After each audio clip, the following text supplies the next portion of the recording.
The rockers considered calling it a day after losing their identity on 2015 LP English Graffiti.Now back with a new lineup and fourth album. Combat sports, they are aiming for #1. Frontman Justin You told me, "I'd lost sight of what the vaccines did that other bands didn't do. I definitely didn't know who we were or if we would go on for a while.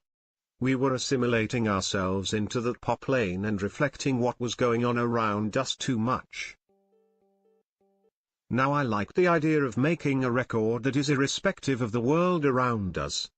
The departure of drummer Pete Robertson made them take stock. Justin said, "A bowling ball came hurtling through the studio and knocked a couple of us over and left two standing.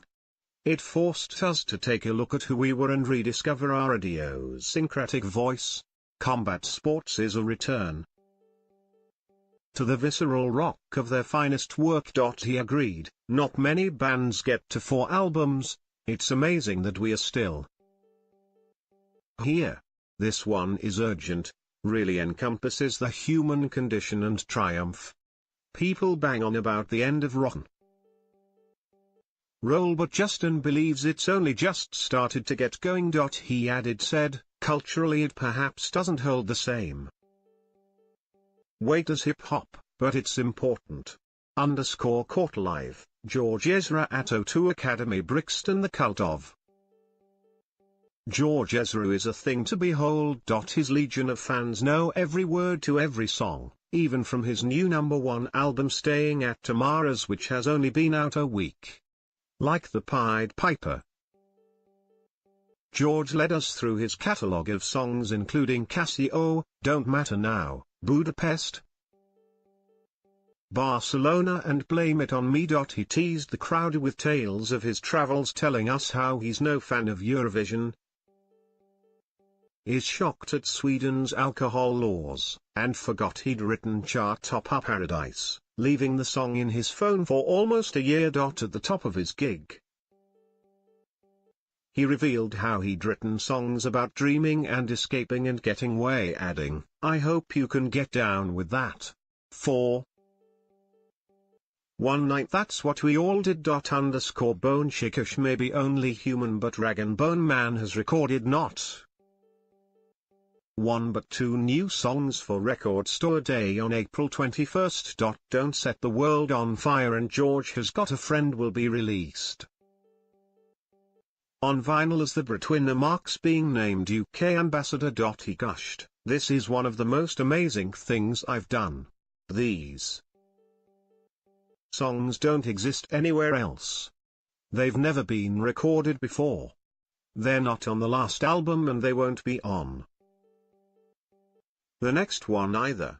KT Just Grange may have moved to LA, but KT Tunstall is still waving the flag for Scotland. The suddenly icy hitmaker has been chosen to lead the New York Tartan Week Parade, the first female grand marshal in 20 years of celebrating the cloth. KT gushed, "It is especially meaningful to step into this role with the movement for gender equality picking up great speed all over the world. I'm always happy to celebrate my roots as a Scottish musician, and I've never felt more empowered in my own career than I do now." My rosy future pretty in pink Dua Lipa has been showing off a new rose tattoo. After singing it gaff on French TV show Quotin, she made a last-minute decision to get a new late-night inking. Dua visited Madame Buraka's tattoo studio at 2 a.m. and left with the flower on her inner right bicep.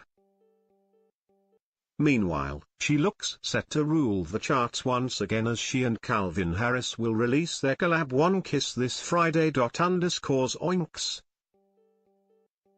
Hayley Kiyoko deserves more than a Scooby snack for her brilliant debut album Expectations. The US star first found fame as nerdy Velma in a couple of Scooby-Doo movies and has blossomed into a bona fide pop princess. Getting ready for Coachella Festival next week, she said of her music, It represents everything in my life from health to girls to loss. Shaggy and the gang would be so proud. I'm all light now patrols Gary Lightbody has opened up about depression, admitting he used to think about not existing. The singer suffered a wave of self-hatred after getting sober and became reclusive, suffering from writer's block. He said, "Trying to write in that place is extremely difficult. You have to get out of that place before you can write about it." Don't go expecting an Esther Haim solo album anytime soon. The Haim sisters have vowed to remain sisters until the end. Well, probably. Youngest sister Lana said, "None of us is going solo." Well, I mean, never say never. I used to say I'd never cut my hair, but then I cut it super short the other day.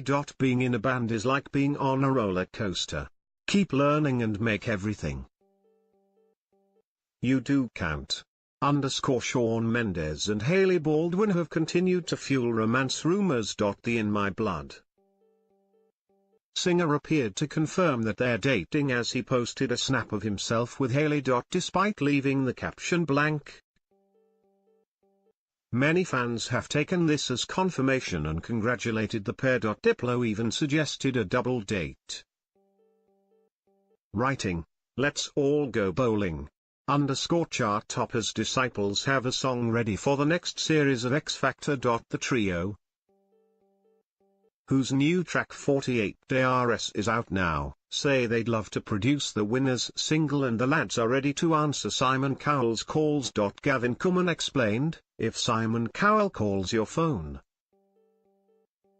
you're definitely going to answer it.